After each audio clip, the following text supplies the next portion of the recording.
Bandwagon time.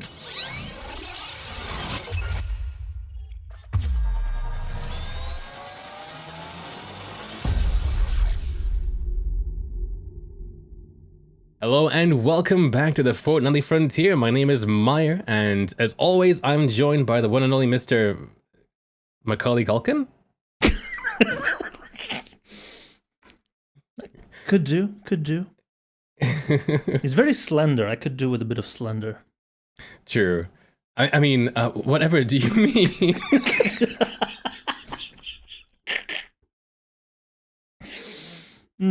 Yeah. Out of context. Yes. Anyway, so, I guess welcome back, Darj, and today we're going to be talking about... Me. Yeah, it's Darj. We're going to be talking about a conversation, a topic that I think just recently kind of got the community kind of flared up because of some emails going around to some people who are maybe perhaps...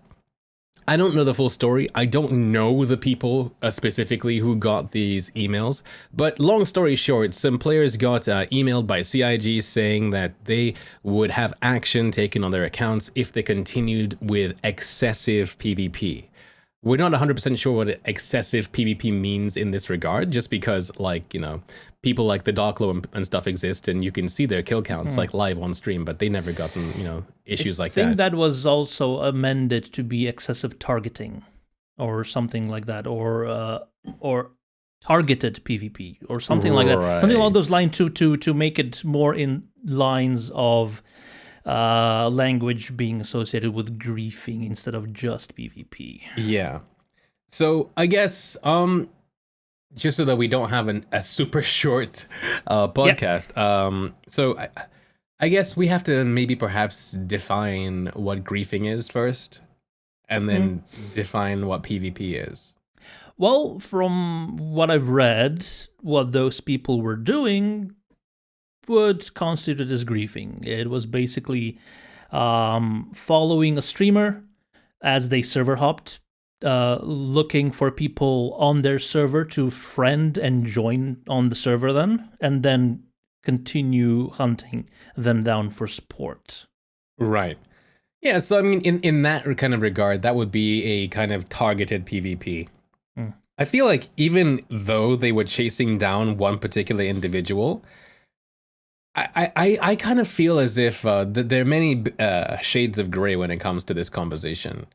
A lot of players out there that when this kind of news broke, a lot of players out there were like, yeah, there shouldn't be any PvP, or like they were kind of more advocating like you shouldn't just be able to shoot a prospector or something that's just minding its own business. But yeah, like, I guess if we tackle the initial like transgression, right? They were chasing down this person, a streamer, supposedly either online or offline or whatever. I think that they claimed that they didn't know the streamer was online. They just knew that it was that person or something like that.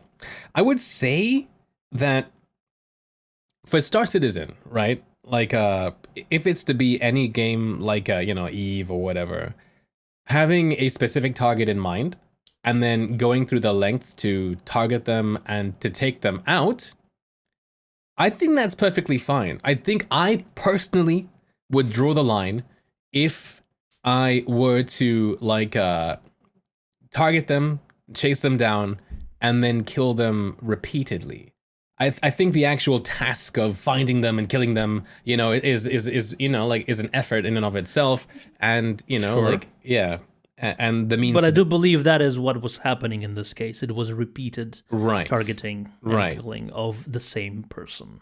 Yeah, like if that person left the server, went to another one, and then those same names showed up again in a fresh new server, then that escalates from just a PvP encounter or like a hunting exercise for those guys to griefing. Because end of the day, those people aren't getting anything from that encounter other than the fact that they know that they've killed somebody who has people watching them, and so yeah, big whoop. That I feel is more along the lines of textbook griefing, but I draw the line that you know, that's griefing, but like, let's say two people meet in the open and one person opens fire and kills them. That's not griefing. No, that's just perfectly fine PvP. Yeah. Mm. There are currently no benefits to PvP other than that you get a kill. Mm-hmm. There's no cargo. You can't scuttle their ship. You can't steal their ship or turn it into scrap, or take their cargo or whatever. So right now it's a very shallow sort of gameplay loop, and it shows itself very clearly as to what side you're on, whether it's combat or piracy, for whatever that could be. I mean, we have seen piracy being executed like properly. legitimately, yeah, like legitimately, yes, stand and deliver, stuff like that. Yeah. Some but- orgs like Mongrel Squadron and stuff have videos showing things like that, and I don't think that you need nuanced reasons to PvP somebody. This is a game where if I open fire on you, you take damage. So that's PvP enabled. That's on the devs. The game is a PvP game. Mm. You know, if the devs didn't want me to do that, then they would just make it so if I was to shoot a friendly ship, nothing would happen to them. That's easy enough for them to do. But they don't. So the argument that the game doesn't allow it is moot, right? Or the devs don't intend for it is moot. You can argue that proper nuanced mechanics for PvP that facilitate the ability to make you to be the highwayman, stand and deliver style. You can argue till the cows come home that those mechanics aren't fleshed out and so you shouldn't do it. But if CIG didn't want to at least try and PvP or fight each other, they could just toggle a switch. But that switch isn't toggled, so your argument is dead, in my opinion. No, I'm just saying. Oh, well, I guess. But it's. No, this is where I was just trying to figure out where I was going with this. Right. But it's once those mechanics are fleshed out. Yeah. Then it also starts to make sense. Then you have the reasoning as piracy or just stealing. Yeah. But if you do go after someone because of a vendetta, for instance, that should also become a legitimate strategy. Mm-hmm. Like it ties into the whole nemesis system with NPCs that Chris Roberts is so fond of pointing out every time he has a chance. Right. Like if you have a personal vendetta against someone, like a mutual one, that shouldn't count as griefing. But right now, in a system where it's either no combat or combat just for kills, it's hard to distinguish between the sort of reasoning behind it. Yeah, I mean, like, there are other games out there that have examples of what you would constitute as griefing. I think a big one out there is World of Warcraft. It still is, like where you can kill somebody, and then when you kill them, they have to get back to their... If they want to continue where they left off, they have to, walk back as it goes to their body, and then, and then resurrect by their corpse, and then keep running off. And then... when they resurrect, they have like a low amount of health and, they're basically at the mercy of the environment and you as the person who just killed them. But you can kill them again and kill them again and kill them again. Like the game doesn't care. The game allows it. Like the game mechanics facilitate that. Only like, let's say if you were doing it to them for like an hour or so and they make a GM ticket, might a GM actually do something about it? I feel like in Star Citizen, like, in the near future, if you kill somebody out in the black, then like you would have to either, and you stayed in that location so that, with the whole medical system, they come back to their corpse to take it and you kill them coming back for their corpse. I think that's still perfectly legitimate, honestly, because they as a player have the option to resurrect at the hospital and just stay at the hospital and do something else. They don't have to come back to you. You know what I mean? Sure, but is abandoning your corpse in WoW, would that have as much of repercussions on your inventory, for instance, as it would in Star Citizen? No. It incurs a penalty. Abandoning your corpse gives you something called resurrection sickness. It makes it so that your character is weaker. It damages your equipment, so you have to pay money to get it repaired, that kind of thing. Whereas running back to your corpse allows you to, not incur those damages or whatever like that. Yeah, you're in Star Citizen, like if you were to get taken out in, like the open, you would lose everything in your inventory, presumably. We And don't the ship, yeah. and the ship. So like there's more of an incentive to go back as a clone to get the stuff that was so valuable to you back. If But with backup, Yeah, but the thing is, right, like you could go back to your corpse or whatever, but with physical inventory, the chances of the person killing you looting everything is pretty high as well, right? So like Sure, but that makes it legitimate. That makes it piracy. yeah. Steal the cargo, steal all your loot, and then run off. But if they're still there and they keep killing you, and then you come back and they keep killing you, it's like It's not griefing because you're coming back to them. Sure, that sort of makes sense. But in this case, if it is, hold on, let me just remove some of the artifacts from my face. If it is that person, saying, okay, screw my ship and my cargo, I'm going to go do something else. But then that person hunts them down and kills them again while they're doing something else. And then it happens again, and they keep hunting them down. Then that becomes targeted, and then that I think is actionable. Yeah, because but if they keep coming back, you could just say that area is filled with pirates and it's dangerous. So going back there, even if it's for a worthy cause, that is getting your ship back, should be a very risky business. Yeah. So that sort of I can totally get that. That should be fine. Yeah. Okay, but one thing though, this is. In this specific case, where the person was server hopping, right? They had a sort of a head start because these servers usually end up being full immediately. So the person who was hunting them down had to go through some quite convoluted steps to join their server and then get to them again. Right. When we get server meshing, though.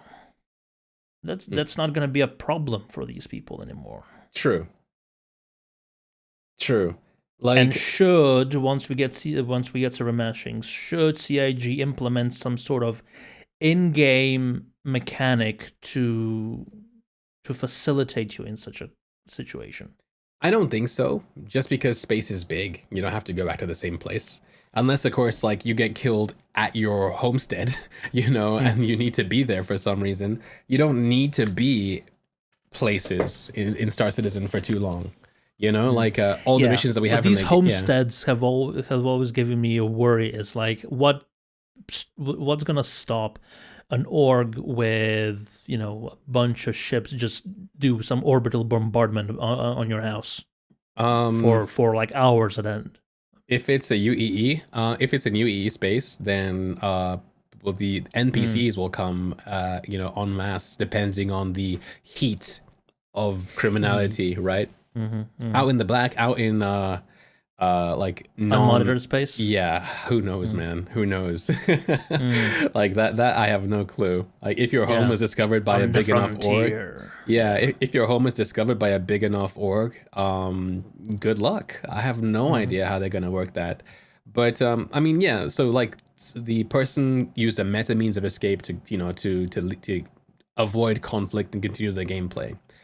Those people then having to leave and then try their best to get back in, that's hyper targeted and that shouldn't be allowed. But when server meshing is in and there's only one place for them to be and nowhere to hide, then I mean it's just more of the same really. Like if you go somewhere completely different and they're still chasing after you, and presumably they've killed you a couple times, then yeah, that's griefing. I would say that if they're just chasing you and they haven't done anything, it's not griefing until the action has actually happened, in my opinion. Yeah. But there is a thing called the Bounty Hunters Guild in the game that currently only gives out missions to players. Yeah. But do you think like imagining that this is going to happen, but when do you think they're going to be open to taking missions? I don't know specifically, but I know that hit counter missions are supposed to exist. That was in like that big flowchart of missions and counter missions from ages ago. It's basically like the unlawful equivalent of bounty hunting, where like they will give you a mission to kill somebody who's done too many bounty hunting missions that day, you know, like, and has wait, you know, like Oh, okay. yeah. So it's just a way of like getting criminal players to kill people who have done a lot of bounty hunting. But with with reputation, that also brings about like people who grieve, like who just kill innocent people in monitored space, I guess, at least. Do you think that is going to be one of the measures by which these NPCs and the guilds and corporations measure their affinity to you? Probably. I think that the way that they're designing the reputation system, it seems like it's going to govern a lot of things. Like CIG love the idea of making like truly systemic systems. Systemic systems, yes. So reputation is supposed to be tied in with a lot of things, and it would not surprise me if you were just killing people and for no reason, you know, then you would lose reputation with everybody. Maybe only one faction might increase reputation.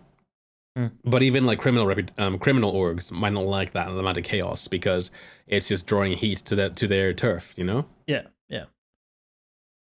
Well, you know, so apart from maybe like the most aggressive ones from Pyro.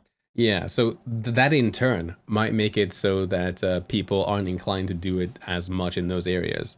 Like, let's say somebody's in yellow with a hull A and I kill them, right? Then the Ninetales aren't so happy about that because I've killed somebody that maybe either is protected by them or maybe they had marked or, you know, that kind of thing. And by destroying them, now any other traders coming forwards are going to come with more security than they normally otherwise would have because now the area is less safe. So if I'm in that zone and I do that, then I lose rep with Ninetales. But if I'm in Hurston, I don't think the Ninetales will care so much.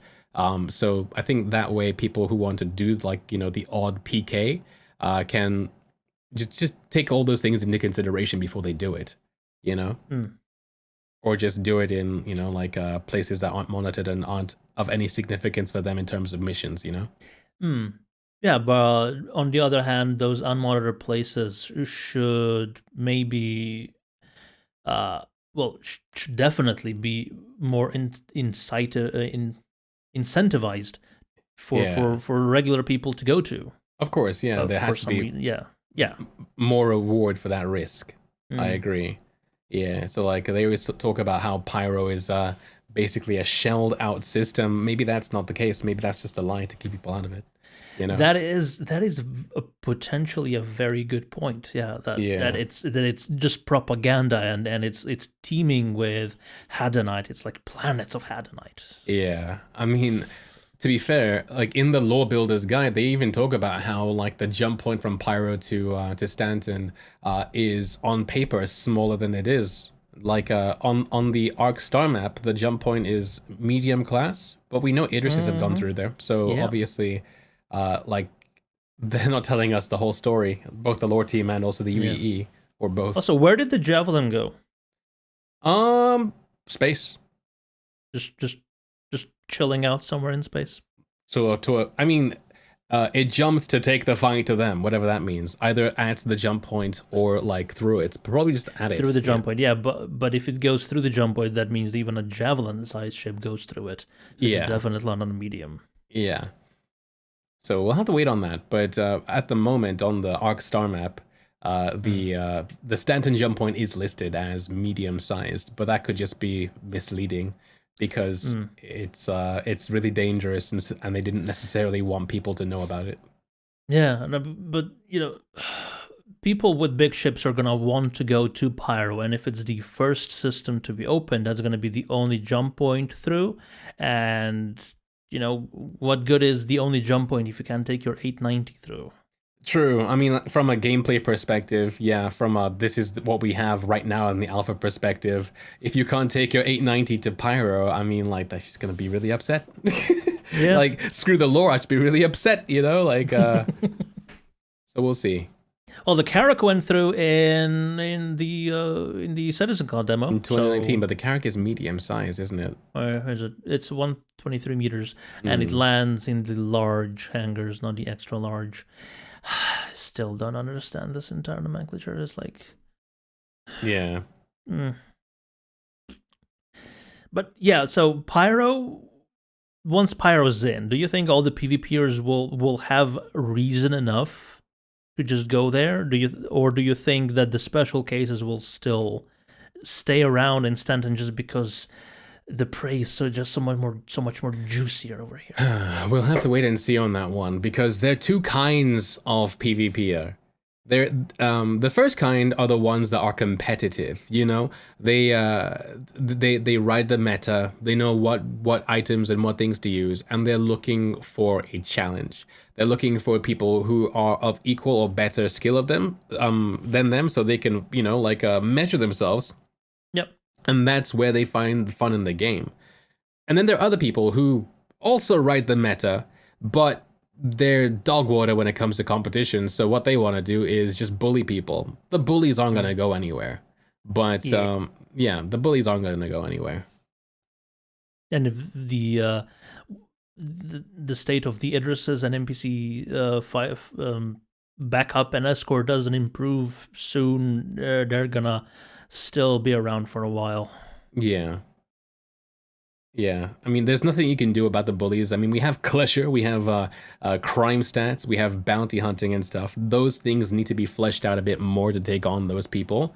But you might start to see less of the actual skillful dogfighters and stuff if CIG can provide them a better environment to do that in Pyro.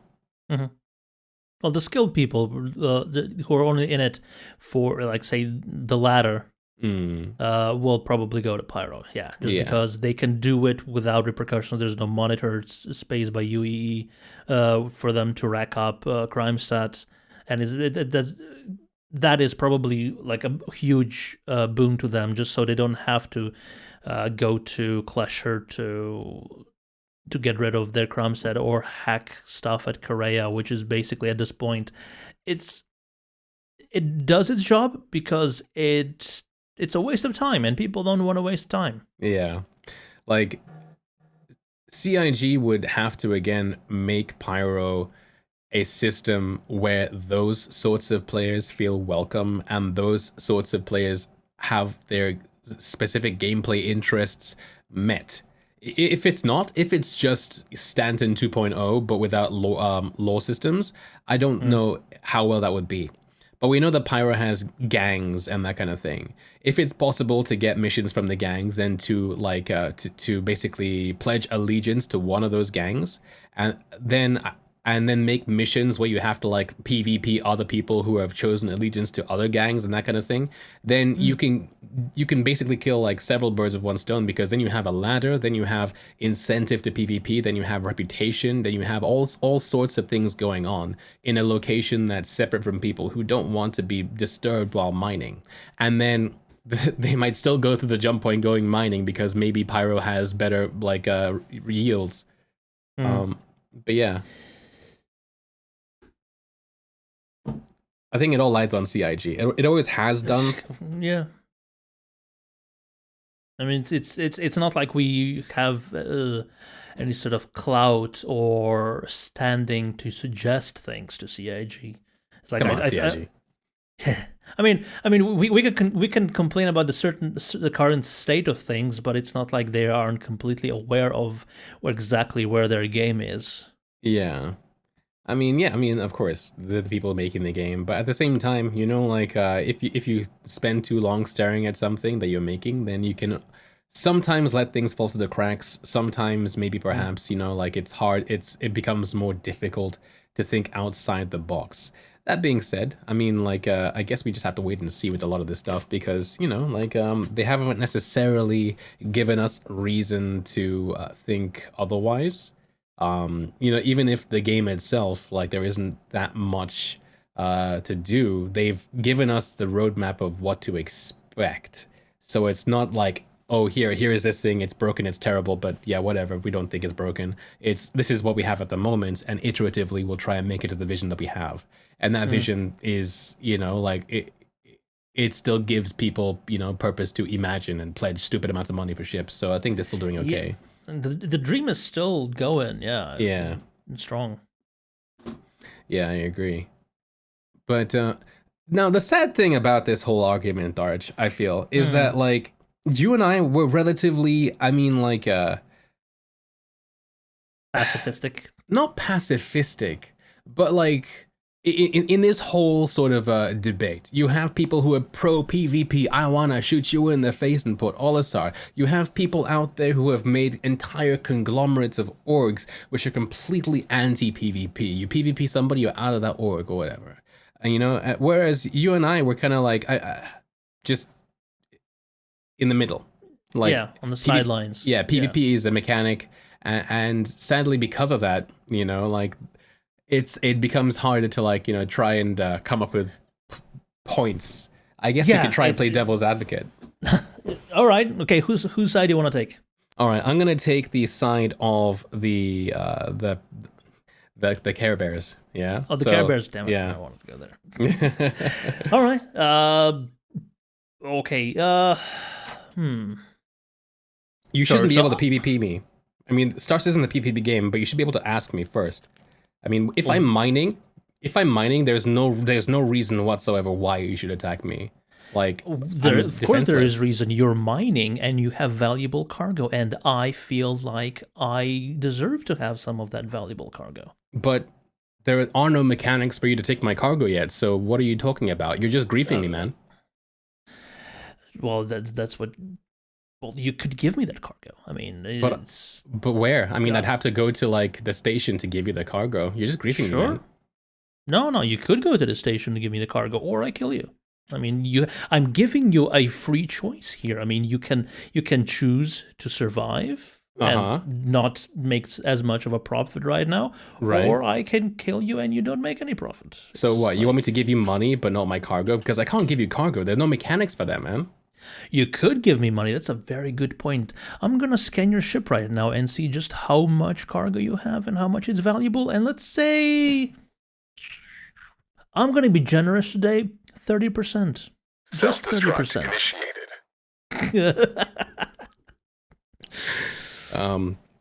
But yeah. That was fun. We're doing that RP stream early, I think. But yeah, I mean, that's the current argument I feel right now, is that, like, the mechanics themselves aren't in yet to facilitate proper, like, mugging and all that stuff. Well, with being able to send money, that's one way of doing it. It's like you're not going for the cargo, but you can still get some sort of monetary compensation. What the fuck? It's not the right word. I mean, it kinda is, but compensation for the time and effort it took to find you and to hold you up. Yeah. Yeah, exactly. Yeah. I think I'm entitled to some monetary compensation. It took a lot of effort. But yeah, I just think that, like, so again, from that point of view of not wanting PvP at all, so those mechanics aren't in. What are you doing? I mean, like, end of the day, you're coming to me and you're just getting money off me and then you're leaving. Yeah. Is it fun for either party? Well, it has to be fun for one party. Right. You think the person mugging the other person is gonna get fun? I mean, gonna be... I mean, I'm sure a lot of those people mugging other people want them to say no. Because they want that explosion at the end of the day. Yeah, like this is something that I'm trying to figure out about the state of mind of the PvPer. Like you said, some of them are in it to prove their skills, and sparring like that, I think, should be completely legal, and there should be facilities outside of Arena Commander Right. to provide that. And then there's people who, well, for whom piracy and is considered a legitimate form of income. Mm-hmm. But at that point, if you already get your money from your target and you still decide to kill them afterwards, Yeah. that is a dick move. Even they say there's no honor among thieves, but we know that's not true.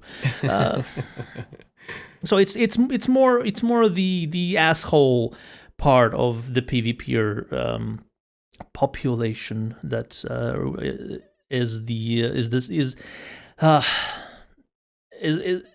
it's always the assholes that the society has to dance around to make everything work. Outside of games and inside games. So Right. So we have a question in chat. The question says, do you think that CIG should talk to actual PvPers and see what kinds of thing would make them interested in being in Pyro and other lawless areas versus a system like Stanton? I think it's important to get opinions from people. I don't know if specifically any one person you should go to for those things just because they have an audience. But like, I think that it is important because at the end of the day, you're making a product for these people, for all of us. But at the same time, I mean, just because you're a consumer doesn't necessarily mean that you know what you want, and end useritis is a thing, like, but what do you think, Darj? I don't think it's yeah. Well, they're always watching streams. They're always watching YouTube videos, and Chris Roberts reads everything on Spectrum. It's amazing how that man actually gets any work done. So they do have a feeling of where the general consensus for the game is, and also I'm sure they when they are developing for a certain type of not gameplay but approach to the game, whether it's completely pacifistic or it's PvP or if it's just I'm gonna go swim in the sea full of sharks and hope I don't get bit, sort of approach that we tend to follow. Right. I think they do pay attention to what sort of what the tendencies of even the most extreme ones are. Yeah. So yeah, end of the day, I feel like they're, as Darj says, they're watching. They're watching. But another good point, I suppose, is that like I feel like what what these emails going out to people has kind of like sparked isn't necessarily like the whole like griefing non-griefing debate, but like how far in one direction do you have to go in order to be called breaching TOS? Like I guess it varies from company to company when it comes to like how you address and how you punish people. Like Twitch is like notoriously terrible when it comes to being consistent with its laws. Like with Star Citizen though, I mean, like we don't necessarily have a precedent for it. We don't really know of people who have been banned for these things, just that these emails have gone out. So I think a lot of people are worried about what is that line. They don't know who the people who got these emails were. They just know that they got the emails, right? So they don't necessarily know their track record, if they have one, etc. The whole thing could just be a fabrication at this point. Although, has anybody from CIG come out and confirmed that these emails at least have gone out? I don't know. I don't know if CIG has done so. I mean, I feel like if it was false, CIG would be the first to speak up and say they were falsifications, but because they haven't, probably aren't. Yeah. Yeah. So like, but yeah, I mean, as for where that line is, who knows? But we'll have to wait and see. If apparently Xylo made a statement on Mike's stream. Now, unfortunately, because he made a statement like that on a stream, it needs to be documented somewhere else. It needs to be somewhere where people can find it, because even if you're on Mike's stream now, he wouldn't be able to tell me word for word what he said. But yeah, about the whole situation, I just feel like we need to know specifically what they mean. because I feel sorry. I think I'm talking a lot, but No, it's fine. yeah, I feel like essentially they send those emails to stream snipers who are stream sniping, and well, because social media is the state of what it is right now, anybody can kick up a stink if they have enough power behind it. So that's what happened, right? So now we have these talks and these discussions and stuff based on it. Yeah. But I think we can agree that it's just more drama for drama's sake, because if it was just a handful of people, and if it's true that they were practicing like targeted PvP over and over again on the same person, yeah, you should be called out for it, and it should be like a straight up ban isn't a thing. But I think it was only a warning that they were issued, right? Yeah, nobody has there has been no action taken. Yeah, it's just hey, you might want to slow down. It's like when you step out of line on Spectrum. Look, the moderator is gonna delete your post and send you a message. Don't do that again. Yeah, I think it must have been more or less the gravity behind the threat of the action taken on their account that made people scared. That what if happens to me because there's a juicy prospector, you know? If there's a juicy prospector, like you said before, you should be able to go for it, but to a certain point. It's like, okay, I read the pilot's name of this prospector. I'm gonna go hunt for him wherever he spawns, and I'm gonna kill him again and again and again. And it's, yeah, I think CIG are against cost lists or kill on site lists. I think that's in the EULA. Like you can't like have a list of people and go after them. You know, like I think that's that kind of goes against what I said before with the whole nemesis system. It's like if you have a nemesis, an NPC nemesis, that is a kill on sight. Yeah, person. NPCs but don't have feelings though. Hey, now you're just going against like Tony Zurevic's life work here. He's gonna create sentient AI with that thing. I just fucking know it. So with Subsumption 4.0, you know, we've created feelings. So if you kill an NPC, you know, they're gonna kill you back. You know, and we have, well, at that point we're gonna have to have crying shaders and and grief subroutines. It's like it's oof, wow. Yeah, you need a science officer to read their empathy levels. But yeah. So, end of the day, I feel like we've kind of really covered everything here. I think that if we were to like go any further on this, we'd more or less just be talking in circles. This is true. Yeah. I mean, and we're approaching 42 minutes of this podcast, so kind of feels about right to wrap things up. Yeah, I said my piece. We actually did some role play, which I didn't think I'd be doing on this podcast. But okay. Yeah. But we have some questions in chat though. We have some questions in chat, but if you'd like to know what the answers to those questions were, come watch us live on Twitch.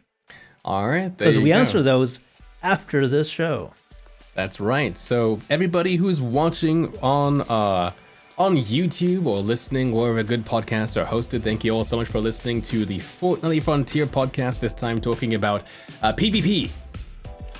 Yes, so we'll see you next time in the verse. Or, I mean, if you're watching live on Twitch, we're still here with you for the next little bit. So listen to us or fight me. Put up your dukes.